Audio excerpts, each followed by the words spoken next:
प्रिय बहनों और भाइयों, बेटे और बेटियों, नमस्कार। आज 11 बजे हमने हमारे यशस्वी, लोकप्रिय और दूरदर्शी प्रधानमंत्री श्रीमान नरेंद्र मोदी जी की मन की बात सुनी। नरेंद्र मोदी जी एक ऐसे वैश्विक नेता की राह बताई। यह उन्हीं के दूरदर्शी नेतृत्व का परिणाम है कि हमारे देश में हमने कोरोना पर काफी हद तक काबू पा लिया है। मैंने रात को 9 बजे शपथ ग्रहण की थी मुख्यमंत्री पद की। देश के लिए वो संकट काल था, क्योंकि 24 मार्च से माननीय प्रधानमंत्री जी ने देश को कोरोना से बचाने के लिए लॉकडाउन की घोषणा की थी। जी के नेतृत्व में आप सबके सहयोग से कोरोना से लड़ने का संकल्प, मैं धन्यवाद देना चाहूंगा सभी कोरोना योद्धाओं को जिन्होंने डालकर लाखों की जान बचाई है। मेरे प्रिय बहनों और भाइयों, यह आपके सहयोग का परिणाम है कि मध्य प्रदेश में आज कोरोना के पॉजिटिव पेशेंट्स अभी आ रहे हैं। ये कुछ दिन और आएंगे। लगातार पेशेंट्स की संख्या बढ़ रही है, लेकिन यह भी शुभ लक्षण है कि रिकवरी रेट, मतलब ठीक होने की, जो कोरोना की रिपोर्ट मध्य प्रदेश की आई है, कुल पॉजिटिव केस 198, लेकिन जो स्वस्थ होकर गए हैं लगभग उतने ही, कई बार उससे भी ज्यादा अब स्वस्थ होकर जाते हैं। हमारी जो रिकवरी रेट है 1 मई 2020 को, रिकवरी रेट मतलब स्वस्थ होने की दर, केवल, मैं सभी कोरोना योद्धाओं को फिर बधाई देता हूं। उनकी मेहनत से, परिश्रम से रिकवरी रेट बढ़कर 3 गुना हो गई है।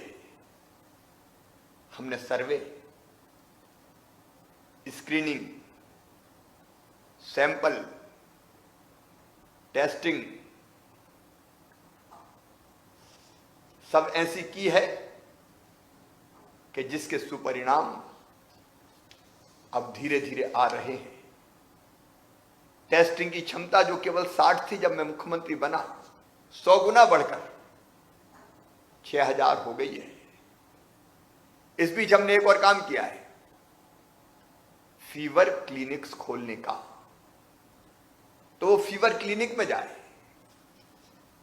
अगर जरूरत होगी चेकअप के बाद तो अस्पताल भेजे जाएंगे, अन्यथा दवा देके घर भेज दिए जाएंगे। अस्पतालों का बोझ कम होगा। 1500 फीवर क्लिनिक, ताकि अस्पतालों का बोझ कम हो। हमने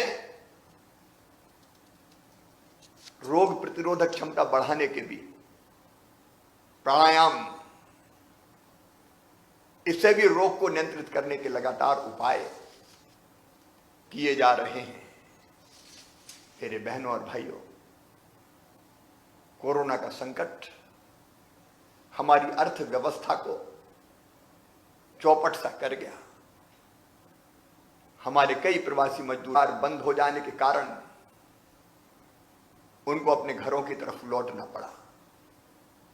हमने मध्य प्रदेश में बसों से, ट्रेनों से अपने प्रदेश के 6 लाख से ज्यादा प्रवासी मजदूरों को उनके गांव, उनके घर पहुंचाया। और केवल मध्य प्रदेश नहीं, भारत मां का कोई भी नागरिक किसी भी कोने से आया, महाराष्ट्र से, गुजरात से, आंध्र, तमिलनाडु से, तेलंगाना से, अगर उत्तर प्रदेश, बिहार, छत्तीसगढ़, झारखंड, बंगाल की भोजन, चाय, नाश्ता, धन्य मेरे मध्य प्रदेश की जनता, आप सब। कई जगह प्रशासन के साथ मिलकर स्वयंसेवी संगठनों ने उनके पांव में जूते और चप्पल पहनाने का भी काम किया। संकट की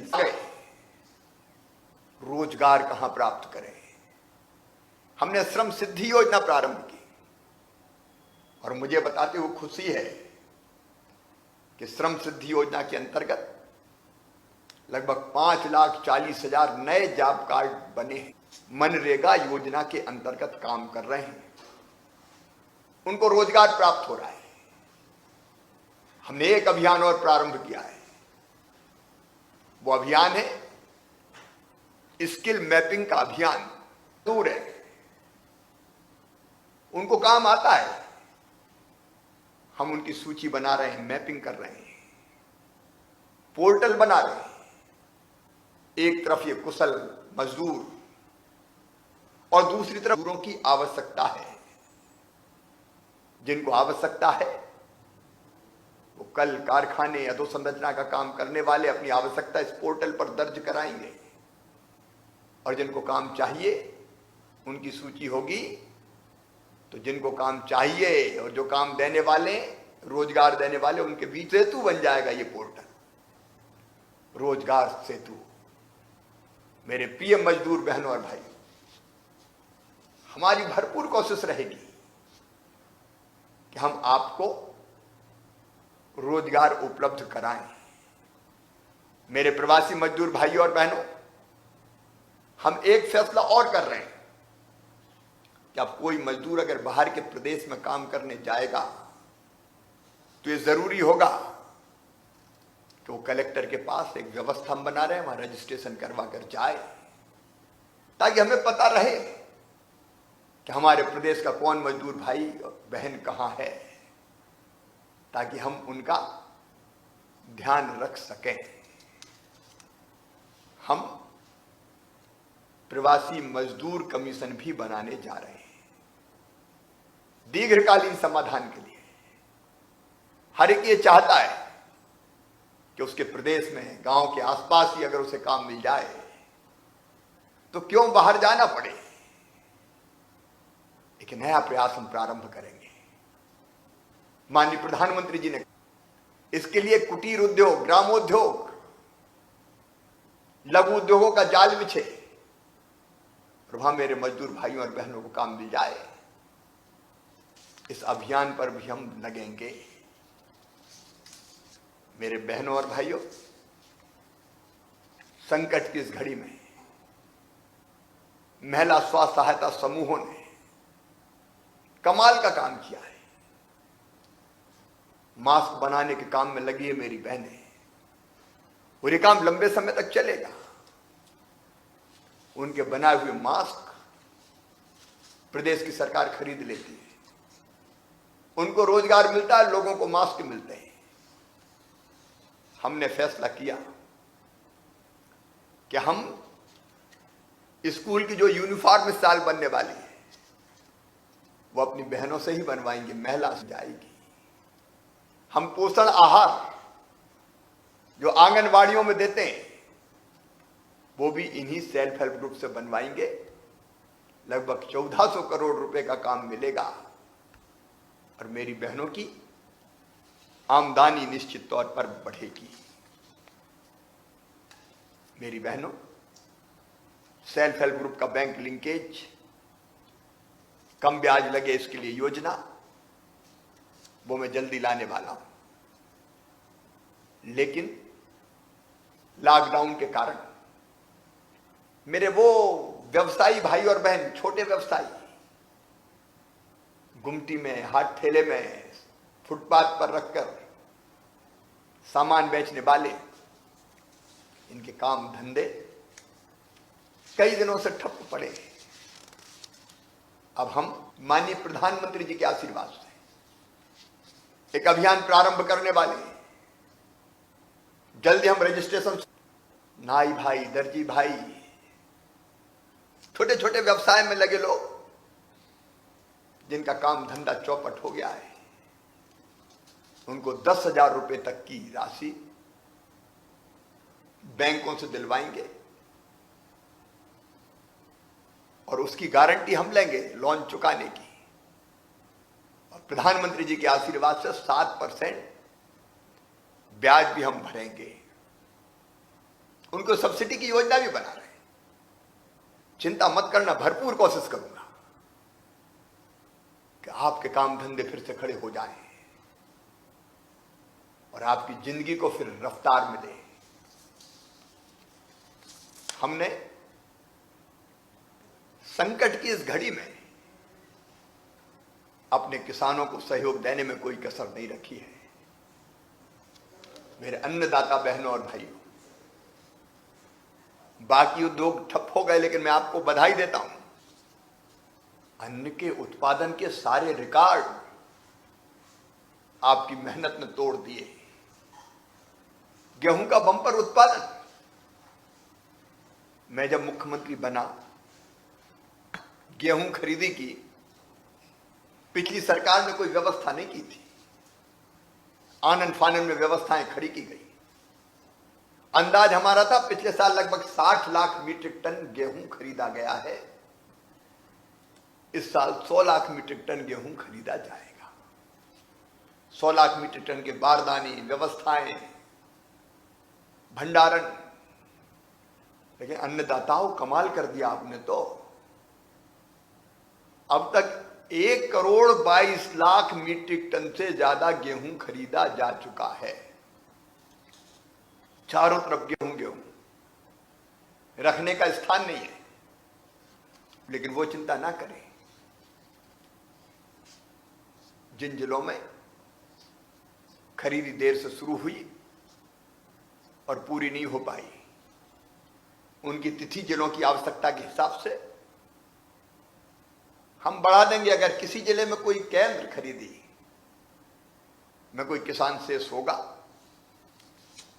तो उसके गेहूं को भी खरीदने की व्यवस्था की जाएगी। लेकिन केवल गेहूं नहीं, गेहूं के साथ साथ चना, मसूर, विदिशा, रायसेन, नरसिंहपुर जैसे जिलों में भी चने के साथ थोड़ा तिवड़ा आ गया।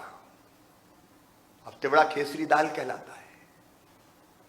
स्वास्थ्य विभाग उसको स्वास्थ्य के लिए हानिकारक मानता है, इसलिए तिवड़ा मिश्रित चने की खरीद नहीं हो पाई।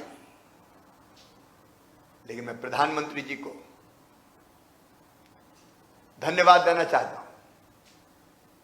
2% तक तिवड़ा अगर होगा तो अब उसकी खरीदी की अनुमति दी जाएगी। इसलिए वो खरीदी भी हम प्रारंभ करेंगे। एसएमएस आपके पास आएंगे। चूंकि देर होगी, इसलिए इस खरीदी की तारीख बढ़ाकर 30 जून कर दी गई है। 30 जून के काफी पहले निपटा लेंगे, क्योंकि 15-20 के आसपास मानसून आने वाला है। लेकिन कोई रह जाए तो 30 जून तक खरीदेंगे। हमने ये फैसला भी किया है, किसानों को केवल 0% ब्याज पर ही कर्ज दिया जाएगा। बाकी राशि हम भरते हैं अपने खजाने से। पिछली सरकार ने इसे बंद कर दिया था। आज 31 मई है। कई किसान चिंतित थे कि अभी खाते में गेहूं की खरीदने के बाद पैसा नहीं आया। चना, मसूर, सरसों की खरीदी चल रही है। ऐसे में कर्ज नहीं चुकाए तो ओवरड्यू हो जाएंगे, ब्याज ज्यादा लगेगा। अब वो ऋण चुकाने की तारीख भी बढ़ाकर 30 जून कर रहे हैं, ताकि आपको 0% ब्याज का लाभ लगातार मिलता रहे। और जिन किसानों का सहकारी बैंकों का लोन था, आधी राशि गेहूं की खरीद के बाद काटने की व्यवस्था थी, उसमें भी ये फैसला पहले ही कर लिया कि तत्काल उनको 0% ब्याज पर आधी राशि फिर वापस मिल जाए, तो नगद की कमी उसको ना हो। ब्याज तो अब हम चुकाएंगे, आप चिंता क्यों करते हैं। मेरे प्रिय बहनों और भाइयों, कोरोना काल में लॉकडाउन के कारण व्यवसायियों के व्यवसाय ठप है, लेकिन दुकान में बिजली तो जली नहीं, दुकान चली नहीं, फिक्स चार्ज आ गए। हमने उसका भी रास्ता निकाला है। सभी गैर घरेलू गैर औद्योगिक की निम्न दाव एवं उच्च दाव औद्योगिक उपभोक्ताओं जैसे दुकानें, शोरूम, अस्पताल, restaurant, marriage garden, parlour, MSME और बड़े उद्योग आदि के माह अप्रैल से जून 2020 तक के फिक्स चार्जों की वसूली हमने स्थगित कर दी है। अक्टूबर माह से 6 किस्तों में बिना ब्याज के जब व्यवसाय चल जाएगा तब उसकी वसूली होगी। लगभग 12 लाख व्यवसायी भाई बहनों को इसका लाभ मिलेगा और लगभग 700 करोड़ रुपए की राशि की वसूली स्थगित की जा रही है। जिनके बिजली के बिल अप्रैल माह में 100 रुपए से कम आए थे, किंतु मई, जून, जुलाई माह में जिनके 100 से अधिक आए, ये 100 रुपया बिजली का बिल देने वाले, संबल के हितग्राही, इनके भी काम धंधे ठप रहे। इसलिए 2 महीने मई और जून का बिल उनसे 100 रुपए के स्थान पर केवल 50 रुपया लिया जाएगा। मई, जून और जुलाई माह में जिनके 100 रुपए से अधिक बिल आए हैं लेकिन 400 रुपए से कम, उन्हें मई, जून और जुलाई माह के बिल की राशि के स्थान पर सिर्फ 100 रुपया प्रतिमाह भुगतान करना होगा। मेरे बहनों और भाइयों, जिन घरेलू उपभोक्ताओं के इससे भी ज्यादा राशि के बिल आए हैं, मैंने ये कहा है कि उनसे केवल आधी राशि वसूल होगी, बिलों की जांच करवाई जाएगी। गलत बिल मैं नहीं लेने दूंगा। मैंने स्वयं सस्ती बिजली की योजना प्रारंभ की थी कि उपभोक्ताओं पर अतिरिक्त बोझ ना पड़े, इसके लिए हर संभव कदम उठाए जाएंगे। जो उपभोक्ता अप्रैल और मई माह के बिलों का भुगतान नियत तिथि तक करेंगे, उन्हें 1% अतिरिक्त प्रोत्साहन राशि भी दी जाएगी। सभी 3 फेस उपभोक्ताओं को कॉन्ट्रैक्ट डिमांड में कमी की सुविधा दी गई थी। यह सुविधा लॉकडाउन समाप्त होने के बहनों भाइयों से कहना चाहता हूं, हमने एक बहुत अच्छी योजना बनाई थी, पंच परमेश्वर, जिसके अंतर्गत योजना बंद कर दी थी। गांवों के, पंचायतों के विकास को ग्रहण लग गया था, लेकिन ये सरकार अब ये फैसला कर रही है कि पंच परमेश्वर योजना पुनः प्रारंभ की जाएगी। 1555 करोड़ रुपए की राशि हम पंचायतों के खाते में डाल रहे हैं। 75% राशि नवीन निर्माण के कार्यों में खर्चा करें। सीमेंट, कंक्रीट, रोड, पक्की नाली, गौशाला निर्माण, रपटा, पुलिया, जो काम, चबूतरा जरूरी हो वो काम करें। गांव के विकास को थमने नहीं दिया जाएगा।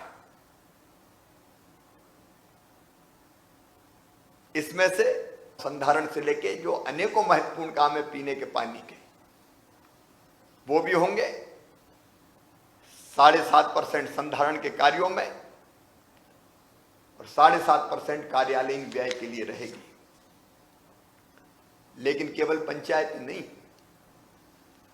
शहरी क्षेत्र का विकास भी पिछली सरकार ने अवरुद्ध कर दिया था। हम शहरों के विकास के लिए 330 करोड़ रुपए की राशि जारी कर रहे हैं। स्मार्ट सिटी योजना के अंतर्गत लगभग 500 करोड़ रुपए की राशि जारी की जाएगी। शहरों का विकास भी बाधित नहीं होने दिया जाएगा। मैं आप सबसे ये निवेदन करना चाहता हूं, संकट का समय था। इस संकट के समय को राष्ट्र मंगल के पर्याय प्रधानमंत्री नरेंद्र मोदी जी ने एक नया अवसर बना दिया। उन्होंने हमें एक मंत्र दिया, आत्मनिर्भर भारत का मंत्र। आज ही उन्होंने कहा, हमारे गांव, कस्बे, शहर अगर आत्मनिर्भर होते तो मजदूरों को क्यों बाहर जाना पड़ता। 20 लाख करोड़ का पैकेज उन्होंने आत्मनिर्भर भारत के लिए दिया। आत्मनिर्भर भारत के लिए आत्मनिर्भर मध्य प्रदेश, उसकी योजना हमने तैयार कर ली है। जल्दी उसका ड्राफ्ट लेके आपके सामने आऊंगा और मध्य प्रदेश के विकास का एक नया अध्याय प्रारंभ करेंगे। स्थानीय तौर पर चीजें बने, हमारी जरूरतें हमारे गांव में, आसपास के गांव में पूरी हो जाएं, इसका प्रयास किया जाएगा। और मैं आप सबसे अपील करता हूं, गांव को स्वावलंबी बनाना है तो अपने गांव में और आसपास बनी हुई चीजों का इस्तेमाल करें। मैं भी भरसक ये प्रयास करूंगा, जो चीजें हमारे सेल्फ हेल्प ग्रुप बनाते हैं हम उसका इस्तेमाल करें, ताकि हमारी उद्योग खड़े हो सके। आत्मनिर्भर मध्य प्रदेश एक मंत्र है हमारे लिए, जिसको हमको नीचे साकार करना है और हम मिलकर इस काम को करेंगे। ये संकट का समय था, लेकिन हमने कोशिश की काम सबको मिले, किसी गरीब की थाली खाली ना रहे, हर मरीज को इलाज मिले, हर गरीब को हक मिले। राशन की आपूर्ति इसलिए लगातार जारी है। प्रवासी मजदूरों के पास राशन कार्ड नहीं थे, लेकिन राशन मिलेगा। पहले 3 महीना, फिर 2 महीना, फिर आगे का भी राशन प्रवासी मजदूरों को भी मिलेगा। जिनके पास राशन कार्ड नहीं थे उनको भी हम दे रहे हैं। इस अल्प अवधि में अलग अलग योजनाओं के अंतर्गत 3 करोड़ 36 लाख से अधिक राज्य के निवासियों को 22,400 करोड़ रुपए से भी अधिक की सहायता प्रदान की गई है। ये आपका हक है। मित्रों, अब लॉकडाउन से हम अनलॉक की तरफ जा रहे हैं। आज भारत सरकार की गाइडलाइन के अनुसार ये लॉकडाउन का अगला चरण कैसा होगा, उसका विवरण मैं आपके सामने दे रहा हूं। इसमें चरणबद्ध तरीके से आर्थिक गतिविधियां प्रारंभ करनी है और इसलिए कोई गांव होगा तो गांव का भी मोहल्ला ये कंटेनमेंट एरिया होंगे। इनमें 30 जून 2020 तक लॉकडाउन यथावत जारी रहेगा। लॉकडाउन की तारीख बढ़ाकर हम 30 जून कर रहे हैं मध्य प्रदेश में भी, लेकिन कंटेनमेंट एरिया बंद रहेगा। वहां भी अत्यावश्यक सेवाएं जारी रहेंगी। इसके अलावा पूरा प्रदेश सामान्य रहेगा, लेकिन रात में पूरे मध्य प्रदेश में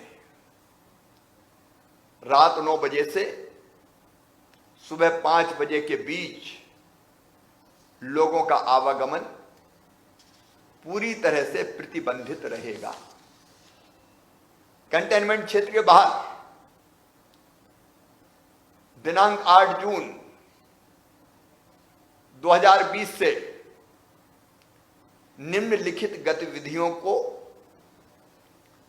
अनुमति दी जाएगी। हमारे धार्मिक स्थल, किसी भी उपासना पद्धति के हों, मंदिर, मस्जिद, चर्च, गुरुद्वारे,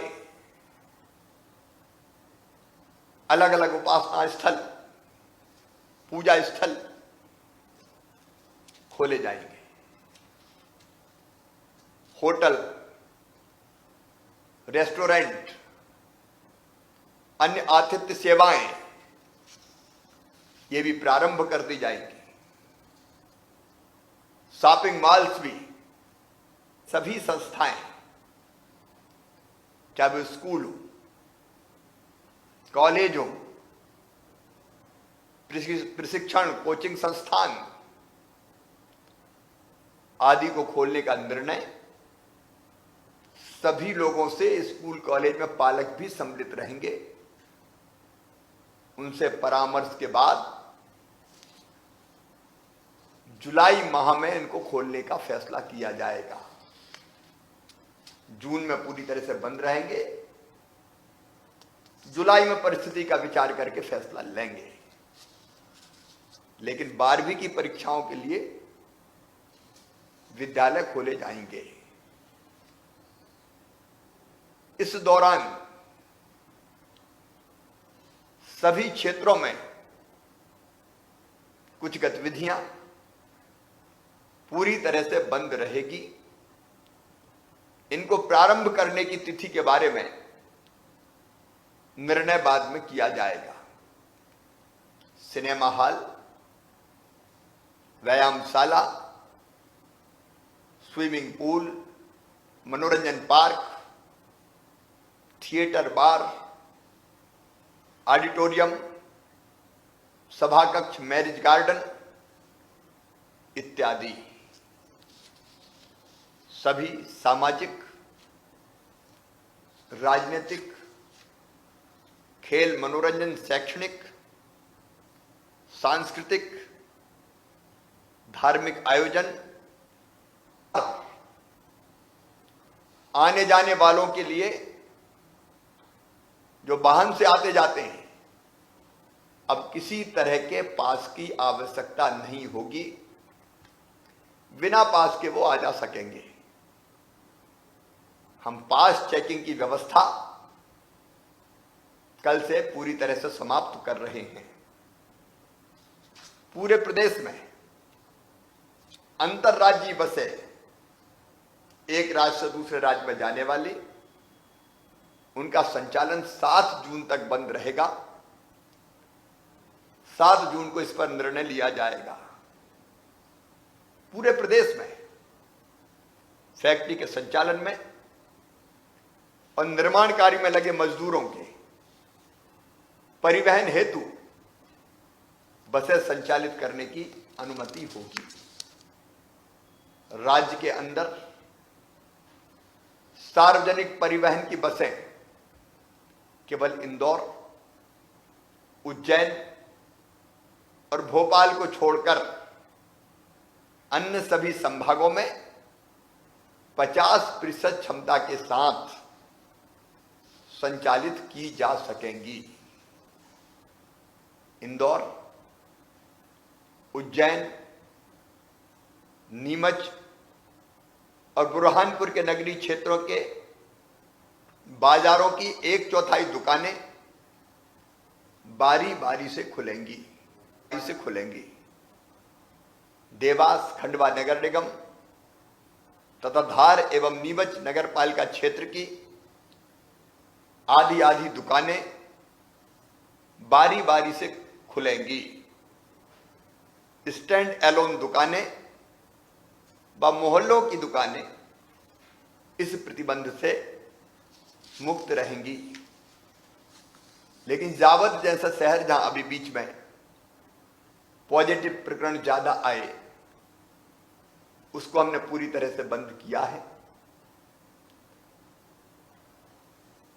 वहां दुकान नहीं खुलेंगी। सभी शासकीय और प्राइवेट कार्यालय इंदौर, उज्जैन और भोपाल नगर निगम क्षेत्र में 50% कर्मचारियों के साथ और शेष प्रदेश में पूरी क्षमता के साथ खोले जाएंगे। उन्हें स्क्रीनिंग और स्वच्छता का ध्यान रखना पड़ेगा। थर्मल स्कैनिंग, हैंड वॉश और सैनिटाइजर का प्रावधान सभी प्रवेश और निकास द्वारों और सामान्य क्षेत्रों में किया जाएगा। फिजिकल डिस्टेंसिंग का पालन अनिवार्य होगा। कार्यस्थलों के प्रभारी यह सुनिश्चित करेंगे कि श्रमिकों में और कर्मचारियों के भोजन के अवकाश का समय अलग अलग हो। सार्वजनिक स्थानों पर मैं फिर कहना चाहता हूं, कोविड का संकट अभी टला नहीं है। आज माननीय प्रधानमंत्री जी ने भी आगाह किया है, असावधानी अगर बरती तो संकट और गहरा हो जाएगा और इसलिए कुछ सावधानियां हमें रखनी है। सार्वजनिक स्थानों पर, कार्यस्थलों में और परिवहन के दौरान फेस कवर मतलब मास्क पहनना अनिवार्य रहेगा। 2 गज की दूरी मतलब 6 फीट की दूरी आवश्यक रहेगी। सभी दुकानों और ग्राहकों के बीच व्यक्तियों को दुकान में प्रवेश करने की अनुमति नहीं होगी। सार्वजनिक सभाएं प्रतिबंधित रहेंगी। विवाह संबंधी समारोह में मेहमानों की संख्या 50 से ज्यादा नहीं होगी। अंतिम संस्कार में 20 से अधिक व्यक्ति भाग नहीं लेंगे। सार्वजनिक स्थानों पर थूकना दंडनीय अपराध होगा। सार्वजनिक स्थानों पर शराब, पान, गुटखा, तंबाकू इत्यादि का सेवन वर्जित होगा। और 65 वर्ष से अधिक आयु के हमारे सीनियर सिटीजन, सहरोगिता वाले व्यक्तियों, मेरी गर्भवती बहनों और 10 वर्ष से कम उम्र के बच्चों को आवश्यक एवं स्वास्थ्य कारण को छोड़कर घर पर रहने की मैं प्रार्थना करता हूं। मेरे प्रिय बहनों और भाइयों, हम थकेंगे नहीं, बढ़ेंगे। बात समाप्त करने के पहले मैं एक छोटी सी कहानी आपको सुनाना चाहता हूं। एक जंगल में एक साधु बाबा रहते थे। दुनिया से कोई मतलब नहीं था। उनके जंगल में कई पक्षी भी आया करते थे। बाबा दाने भी चुकाया करते थे। पक्षियों के कलरव से गूंजता था आश्रम। शिकारी की एक नजर लग गई। उसने देखा कि यहां पक्षी बहुत है। वो अपने साथ दाना लेकर आने लगा। वो दाना डालता, दाना चुगने पक्षी जैसे दानों पर बैठते, वो अपना जाल बिछाता, पक्षी जाल में फंस जाते और पकड़ के ले जाता। स्वामी जी महाराज जी को बड़ा दुख होता, साधु बाबा को दुख होता। उन्हें एक दिन पक्षियों को बुलाया और कहा कि मैं तुम्हें एक मंत्र देता हूं इस शिकारी के जाल में फंसने से बचने का। उस मंत्र को अगर तुम रट लोगे तो इसके जाल में नहीं फंसोगे। पक्षी खुश हो गए। पूछा, बाबा मंत्र क्या है? तो बाबा ने कहा, मैं कहता हूं तुम भी कहो, रट लो। शिकारी आएगा। सब पक्षियों ने कहा शिकारी आएगा, दाना डालेगा। सबने कहा दाना डालेगा, हम नहीं फंसेंगे। तो फिर सबने कहा हम नहीं फंसेंगे। अब पक्षी गाने लगे, शिकारी आएगा, दाना डालेगा, जाल बिछाएगा, हम नहीं फंसेंगे। दूसरे दिन शिकारी फिर आया। पक्षी देख के चिल्लाए, शिकारी आएगा, दाना डालेगा, जाल बिछाएगा, हम नहीं फंसेंगे। शिकारी ने सोचा कि सब शायद पक्षी समझ गया, अब अपना दाव नहीं लगेगा। लेकिन फिर और उड़ के पक्षी दानों की तरफ जाने लगे और जाते जाते भी कह रहे थे शिकारी आएगा, दाना डालेगा, जाल बिछाएगा, हम नहीं फंसेंगे। कहते कहते दानों पे बैठ गए। शिकारी ने फिर जाल बिछाया और पक्षियों को पकड़ के ले गया। लेकिन जाल में फंसे हुए पक्षी फड़फड़ाते हुए कह रहे थे शिकारी आएगा, दाना डालेगा, जाल बिछाएगा, हम नहीं फंसेंगे। मेरे प्रिय बहनों और भाइयों, बेटे बेटियों, कोरोना से बचने का मंत्र माननीय प्रधानमंत्री जी ने दिया है।